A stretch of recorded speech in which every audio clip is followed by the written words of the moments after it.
We will now present the unmixing tool. Here's the corresponding icon.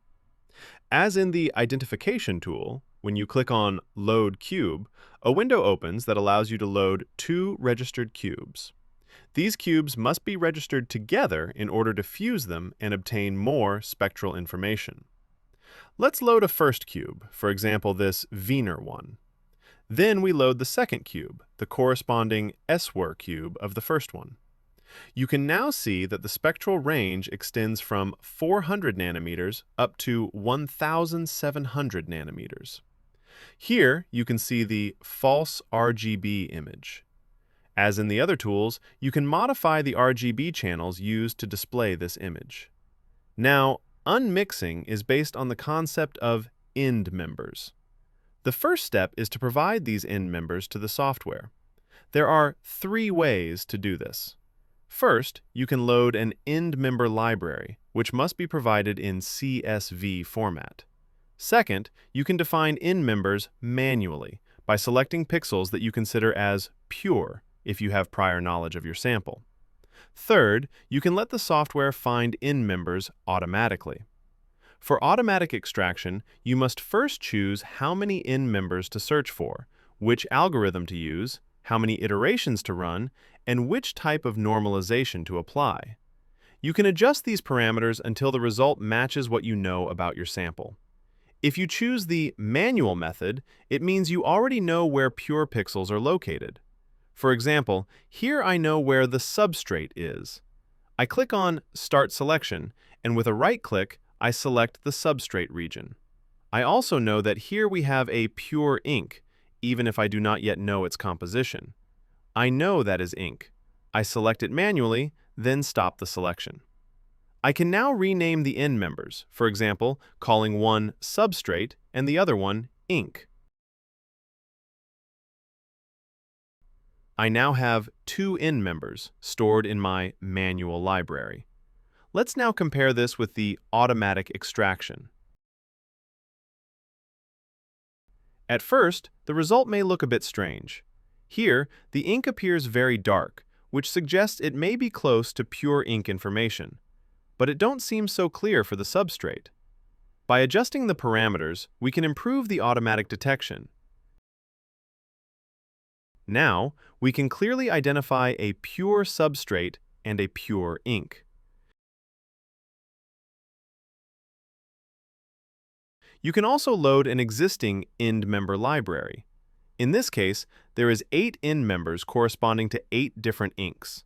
We can remove some specific inks from the library and keep only the most relevant ones for a given sample to analyze. Note that when working with inks or pigments deposited on a substrate, you usually need to add the substrate as an additional end member. Here, for example, I add the substrate to the library.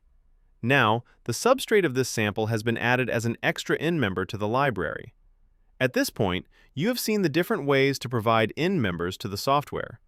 Let's now perform the unmixing. Several algorithms are available. The fastest one is UCLS, which stands for Unconstrained Least Squares. Other options include non-negative least squares and fully constrained least squares. The constraints A and C correspond to non-negativity, and the condition that the sum equals 1 is called ASC. Using both constraints ensures physically meaningful results. More advanced models will be added in future versions, including variants with different regularization matrices. Some algorithms, such as sparse unmixing, here sunsal, may be useful in specific cases, for example when one end member exhibits strong spectral variability. Once the algorithm is selected, you must choose which end member set will be used for unmixing. For example, we can run a test using the library. You can also choose whether to use the raw spectrum, the first derivative, or the second derivative, and which kind of normalization to apply to the spectral data. Once configured, you add the job to the queue. As in the identification tool, all unmixing jobs appear in this queue, accessible from another tab. As in the identification tool, you can perform quick tests by selecting a small region of interest with a right click. When you launch a job, unmixing will only be performed on the selected pixels.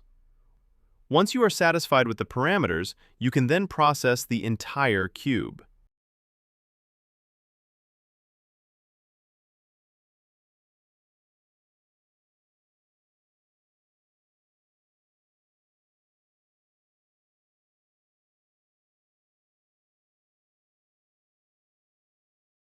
Here, we can now see the results. What is displayed is an abundance map. This specific map corresponds to the abundance of the substrate end member. Using this menu, you can select which end member's abundance map to display. You can also choose how the color scale is normalized, for example, using the global maximum or local maximum. You can switch to another end member to inspect its abundance distribution. When all jobs are finished, you can click on Show All. This opens a window displaying all end members for a given model along with their abundance maps. This makes it easy to compare results between different models. For example, when using automatic end members, we mainly observe a separation between substrate and ink. When using manually defined end members, the ink regions may be better differentiated in that case. Using the library, we can clearly see that most of the sample is paper, while the ink is decomposed into bone black, iron gall ink, and sepia ink. You can also compare abundance maps of the same end member across different models. Sorting options allow you to organize results by name, by local maximum, or by global maximum abundance. If many end members are present, you can reduce the row height. You can also look at the spectra of the end members. You can choose to show or hide the legend or the whole graph. This panel can also be used to select specific spectral bands, as in the identification tool. Once you are satisfied with the results, you can save the abundance maps. The currently displayed map for the selected job will be saved. Maps are stored in HDF5 format, with a proposed file name based on the input cube. As before, you can reload saved maps later clicking on the button Load Map and visualize them again in the tool. Finally, there is another use case for the unmixing tool. If you do not have an image but only a single spectrum, you can load it directly. In this case, the file must be in CSV format. The first row of this file must contain the sample's name. The first column must contain wavelengths. The other columns contain reflectance values. Choose the sample you want to analyze from your file with the menu. You will then be asked if the wavelength is already expressed in nanometers or if it should be converted from inverse centimeters. Click on Add FTIR Spectrum. If you want to fuse an FTIR spectrum to a classic reflectance spectrum, and repeat the loading process of one spectrum.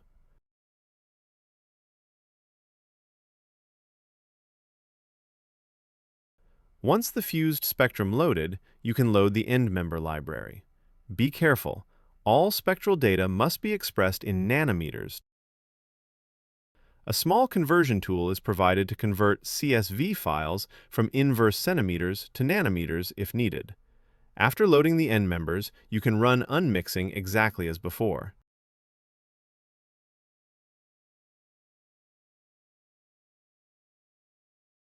In this case, look at the results with Show All, and pay attention at the numerical value more than the pixel color. You can also right-click on a pixel to export the abundance values of all end members into a CSV file. Note that this is also available when unmixing is performed on a whole cube as before. This concludes the presentation of the unmixing tool. Bye-bye.